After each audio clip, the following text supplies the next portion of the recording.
do me a favor. In the days and years that follow, do not disappoint me. And when pro wrestling doesn't disappoint me, it is the greatest thing on God's green earth. The life, the energy, the theater, the sports and entertainment aspects, all human centipede together to present this great thing that we call professional wrestling. When it doesn't disappoint me, it is so great. And then when it does disappoint me, me oh my, down on the overbooked bayou, holy shit. I'll let you decide if I'm just talking about Tony Khan or I'm talking about pro wrestling in general for the last 40 years that I've watched it. I'm John Rant with my review of AEW Dynamite September to Remember 2025 from the Canada Life Place in London, Ontario, Canada. A few days away from AEW All Out 2025. My predictions will be coming up right after this, and this is a special 3-hour edition. And I'm here to talk about, well, a few things I liked, and then a few things where I'm like, wow, they just really were just throwing things together. Like, I know that often WCW would be finalizing a pay-per-view card mostly like 10 days or even just a week out. And sometimes they would be adding matches during Nitro, and I get that. And WWE has done it. I get it. I get it. But they literally just threw together one match all the way on Dynamite. Nevertheless, 10,000 seating capacity. They have about 3,500 to 4,000 people. They had the entire upper deck, tarped off, but whatever. I will say that the crowd was pretty alive. I still think they need to do more local promotion and they'll have bigger crowds because Canada is a really great market to dive into. A great wrestling market, a great sports market in general. So they need to get rid of Excalibur. I have defended Excalibur in the past. He's not cut out for this. He cannot do this. Danielson and Taz being two color guys, you need somebody that actually can steer the ship. And Excalibur is steering the goddamn ship right into the fucking iceberg over and over and over. But it won't sink because Tony Khan just keeps patching it up with money and woodwork and stuff. So Shivani basically monitors the AEW World Title contract signing. Hangman comes out to a big pop, and then Kyle Fletcher, the TNT champion, and Don Callis come out. There's fuck Don Callis chants, and they aren't listening to him because, honestly, nobody takes Don Callis seriously. Nobody does.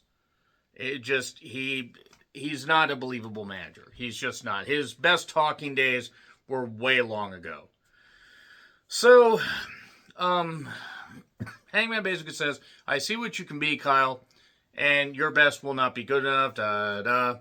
If you, if you don't, obey these, guidelines, if the family interferes, you will be disqualified and you will be stripped of the TNT Championship. So there you go.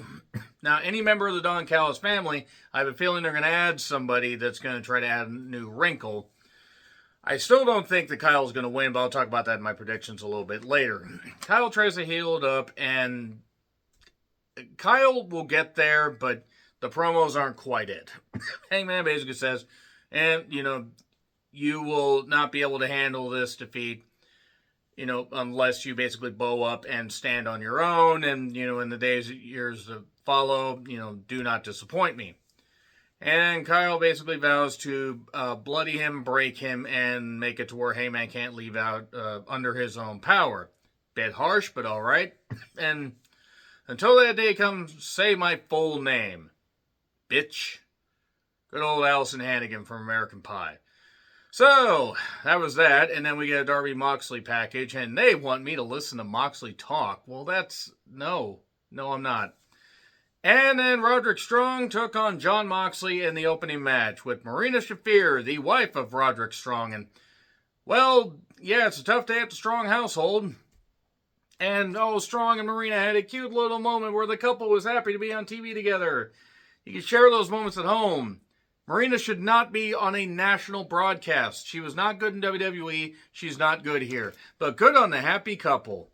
And, yeah, Yuta missed his fucking cue. He's a goddamn useless pile of diseased afterbirth. Garcia also, brawled with O'Reilly during this.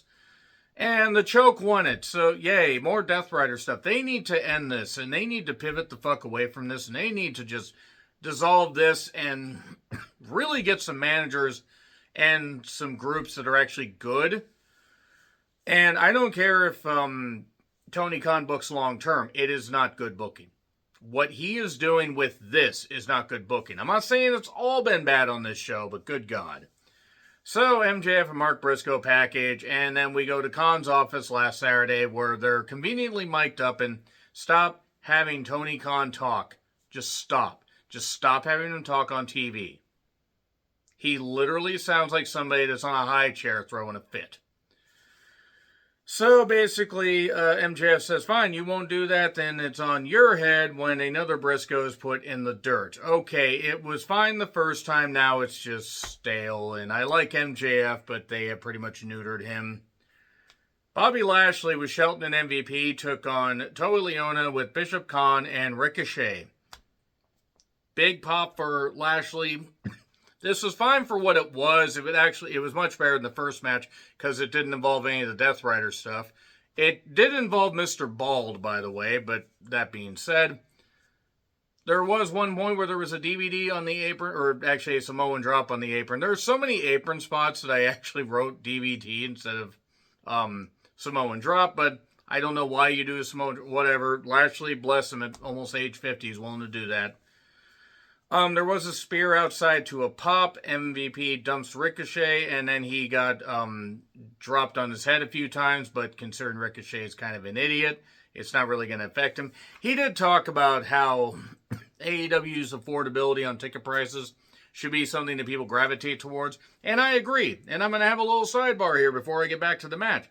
They really should focus on the fact that they're more affordable because Khan can afford to have these ticket prices at this, at the level they are.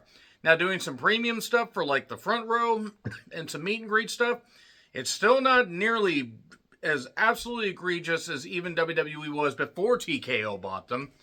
And now it's just batshit insane. So that is something. And if Tony Khan would do better local promotion, have, people properly, in places where they can be the best and delegate some of the booking to people that are actually smart. If everybody chipped in, there actually could be, better local promotion. They could do better on the tickets and on the sales, and they could do better as far as promoting their ticket prices. Like, I'm just saying, this could actually be healthy competition.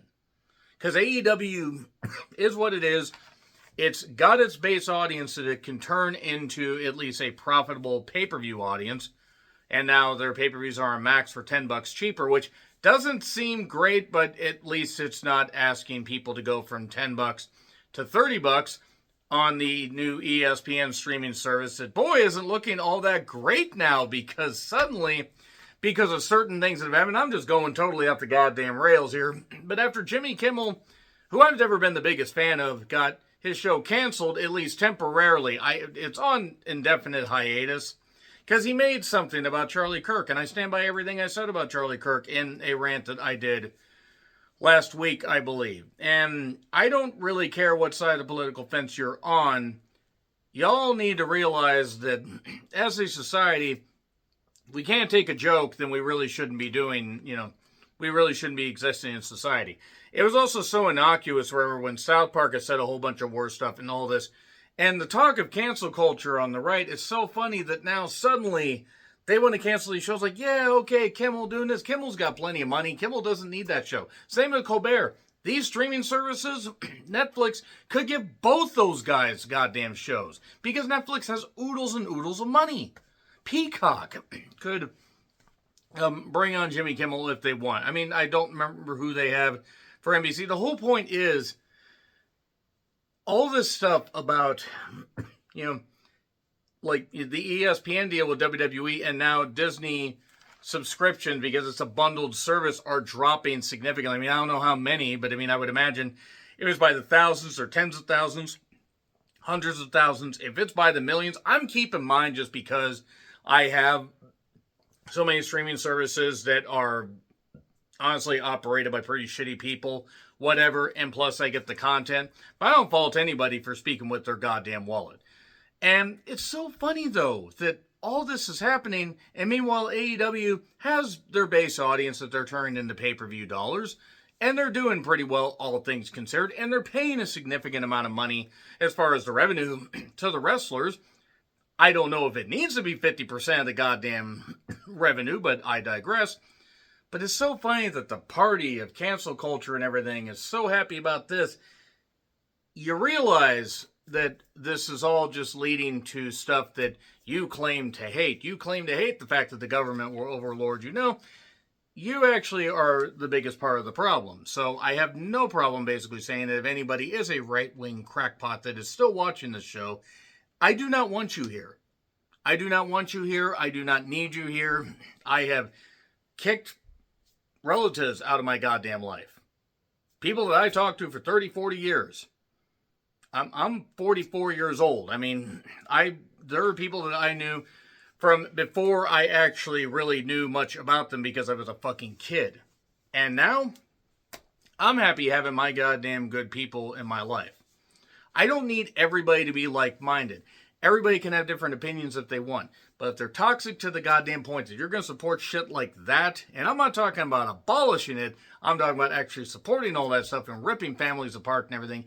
Even though you claim to be the party of goddamn family, you always do this. You always show how hypocritical you are. The whole point is I went off on a goddamn tangent here. I can't fucking believe I did again. Lower ticket prices is my point because AEW actually, I'm not sure they could get families to go because they do some bullshit and some violent stuff that I don't necessarily know if it's going to work. But I make no apologies for any of the shit I said. I make no apologies. I make no apologies for the fact that Palestinians should not be displaced and they should be free. And that all this bullshit that's going on over there, all the bullshit that's going on in Ukraine, all this stuff could have been avoidable if you guys had actually been smarter. If you guys had actually been smarter and voted properly, but you couldn't. You couldn't admit that a woman could do a better job than a bloated, gelatinous, dementia-ridden, rotting away bastard. A guy that nobody actually fucking likes. You think you like him. You only like him because he hates the same people you do because all you are soulless people. And by the way, anybody that happens to think that way that wants to go to a wrestling show, you deserve the most miserable fucking time. Nobody on the goddamn right deserves happiness. And if you have a problem with me saying that, I don't care. I don't care. I do not care one goddamn bit anymore. I'm sick to death of seeing all this shit going on. And I'm sick of seeing people that have to walk on fucking eggshells because they're worried about pissing off their friends or their significant other or whatever. And if you have a significant other that you're married to that is on the right that is so goddamn far up Trump's ass and stuff like that, leave them. Fucking leave them. Leave them and go with family. Everybody on the right should be left out cold, alone, and afraid and die alone as far as I'm concerned. Let's get back to the fact lower ticket prices is my whole point. So where was I with this? Spear to a pop. MVP dropped Ricochet on his bald head and then broke his cane over him and he did a whole bunch of dipsy doodle oodle boodle stuff. And then, yeah, the Hurt Lock got the victory. So there you go. And then the cane got broken over Ricochet's back. Ricochet getting it from behind repeatedly while Samantha watches. Anyway, Shivani brought out the two tag teams for, well, the main tag team match we're going to get for All Out. Copeland and Christian, they get big pops. All of this security was coming out with FTR and Stokely, so Child Protective Services would not mistakenly take Stokely back to their headquarters thinking that he was a child. That's unfair, by the way, because children can actually grow up. Stokely can't. So, Stokely, look, he tries, and he can come up with a good line of bullshit, but he's so as far as like how he's been featured, it's all been muddled and stuff like that. So even when he does something good, it doesn't really matter. And the crowd was great. Basically, FTR ends up shouting out the fact they face Gargano and Ciampa. And they face Enzo and Cass. I don't know why on earth anybody would want to mention Enzo on a mainstream broadcast in 2025. And other teams. And then Copeland says, you guys are homeless. I let you sleep on my couch. All this stuff. And that seems to be a line that is used a lot. And I know that wrestlers struggle a whole lot. And I feel bad. And wrestling should be a healthy industry where everybody that actually is smart and intelligent and actually appreciates progress has a chance to grow and live and, make a healthy living. But that being said, So basically, all the CNC, Match Music Factory accolades, such as a TLC pay-per-view. They couldn't actually say the term TLC, but there we are. So by the way, they were going to get fined if they got into a brawl. Well, they got into a brawl. And bless Dax, I think he really got his nose busted. I hope he's okay. Like, that looked pretty vicious, and he took a picture, and he was pouring blood, so I hope he's all right. Jobber Security really didn't do a very good job here. So, yeah, the Bucks are trying to force this face turning. Good luck. They tried to do some comedy with Rick Knox in this match where who the fuck did they face?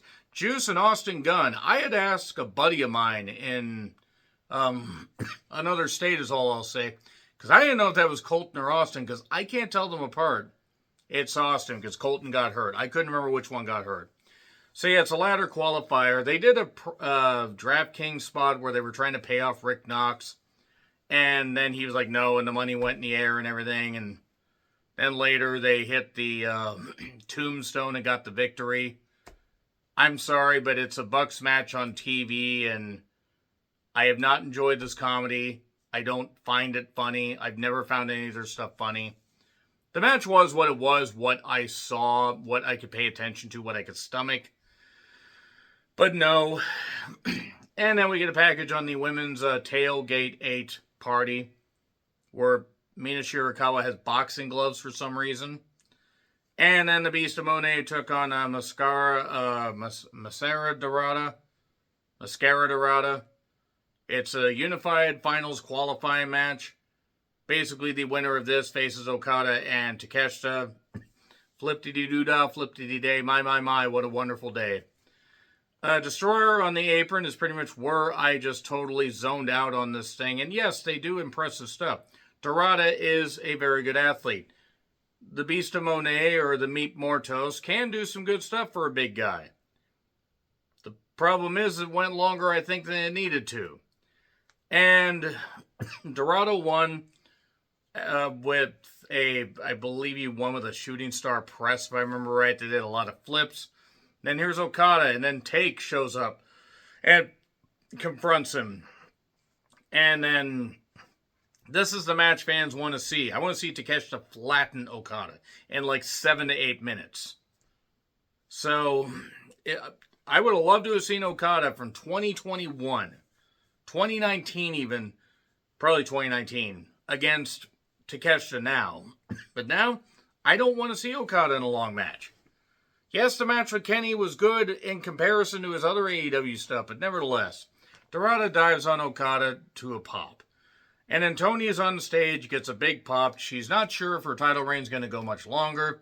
She mentions words that I can't mention on here, but she can mention on cable television. And she basically tells all the women that if they want to beat her, they need to burn her body, they need to smoke her ashes and puff on her. Is that a euphemism? I don't know.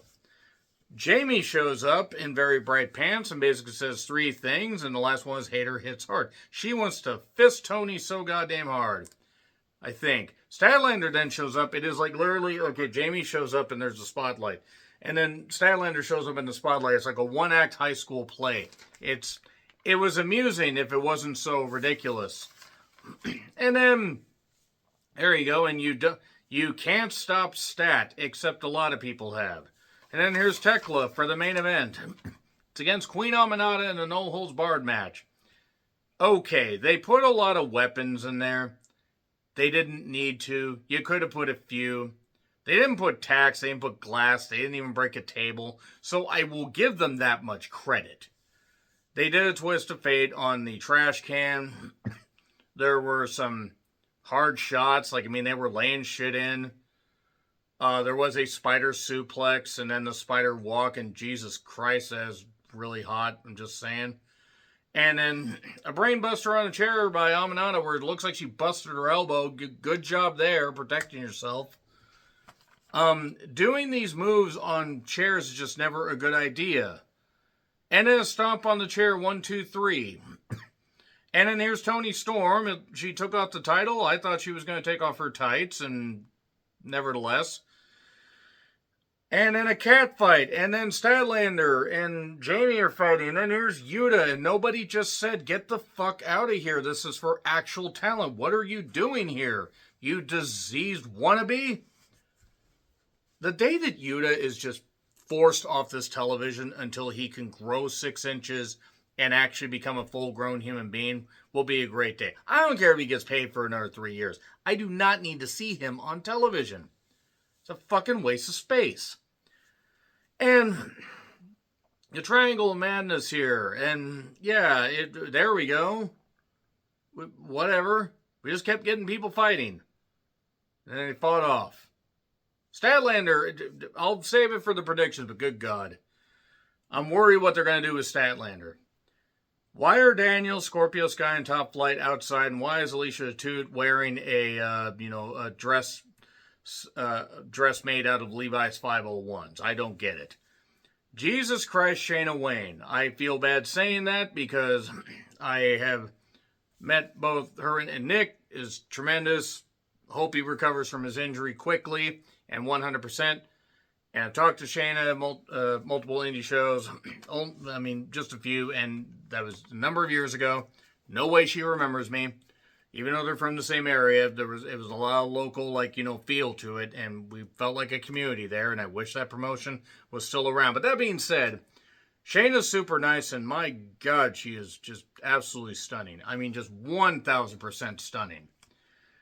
So Jet Speed, a.k.a. Jet Knight and Fuck You Speedball, took on Luchasaurus, Kill Lucha Switchsaurus, and Kip Sabian, who is still there after 6 years. And I have nothing against Kip Sabian as a person. I wonder why. Just why.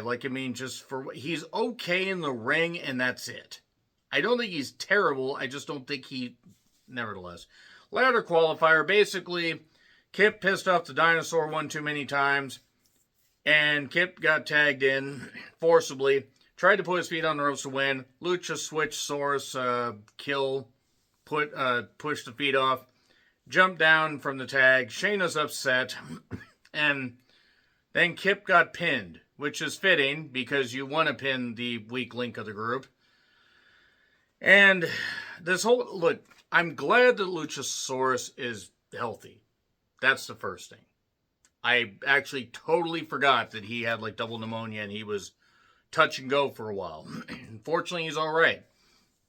Now I fear this is going to lead to him and Jack Perry teaming up again, which I don't want to see because I want to see Jack Perry again. So, Big Bill is basically promoting his match with Eddie Kingston. Danielson is talking to Darby, two Washingtonians. Basically, it's okay, Moxley gave you his word, and that didn't end up meaning anything, and I climbed Everest, and I did all this stuff, and I thought I was going to die. I saw these dead bodies. The fact that Darby did not die on Everest actually is impressive. And no matter what, Danielson, don't get involved. And then Danielson whispered something to him and says, okay, you've got my word. I don't know what he said. I'm going to say right now, if this leads to Danielson making a return to the ring, if he faces Yuta, it needs to be bell ring, kick, cattle mutilation, crank back on that goddamn crossface, that yes lock, and you tap him out in 2 minutes, foot on the chest, foot on the goddamn back, hand raised, and just put a middle finger right in his fucking face as far as I'm concerned. Because that's exactly what Yuta deserves. And apparently Danielson is a fan of Yuta. Danielson also was born in Aberdeen. And they aren't very smart over there. So, sorry for the 5 people over there in Aberdeen that have internet. So, Mercedes comes out to do commentary. Riho against Robin Renegade. No. Riho is not a real wrestler. She does not deserve this. She never deserved to be in any kind of title picture. She never deserved to be the first women's champion. I don't care if people like her. I don't care if she's nice. I don't care if she saves puppies from a different dimension. She's not a wrestler. She needs to be told she's not a wrestler. She needs to be forced back to goddamn Japan to just compete in promotions, by the way, that feature women her size. It's not believable over here. It's not. It has never been believable. Anybody that sells for this goddamn little flea, it does not do them any good. That's as a wrestler, not as a person. Anyway, yeah, Riho won, and then Mercedes laid her out. Don't reunite the Acclaim, for fuck's sake. They have this thing where Jerry Lynn's trying to get Bowens and Caster on the same page. They need to be in a different library. Top Flight, the Martin brothers that at one time could have been a pretty good team and now really don't end up meaning anything, took on Josh Alexander and Hechicero in a ladder qualifier match, and it was certainly a match that existed. There was a distraction. It was like a guillotine variation that got the victory. So, okay, that was an interesting finisher. Then everyone got caught up in this brawl. Everyone came out. Popcorn vendors, cotton candy vendors. I assume they have those up there. Dudley Do-Right came out at one point on his horse. He might as well have it. They might as well have actually had Jacques as the Mountie, which actually copyrights. Maybe they couldn't have. But here's Adam Page, and he basically teases getting a buckshot in on Kyle. And this is after Kyle attacks him. And then a brainbuster on the table, and that's it. So there you go. There you are. That's all I have to say. So yeah, Rant time was fun. That was a long review. It was also a 3-hour show, so that's why it was longer than usual. Agree, disagree, what I said? Like, share, subscribe, Twitter, Letterboxd, Blue Sky handles in the description. I'm John Ritlin, and until we're at all out again very soon, happy trails to you.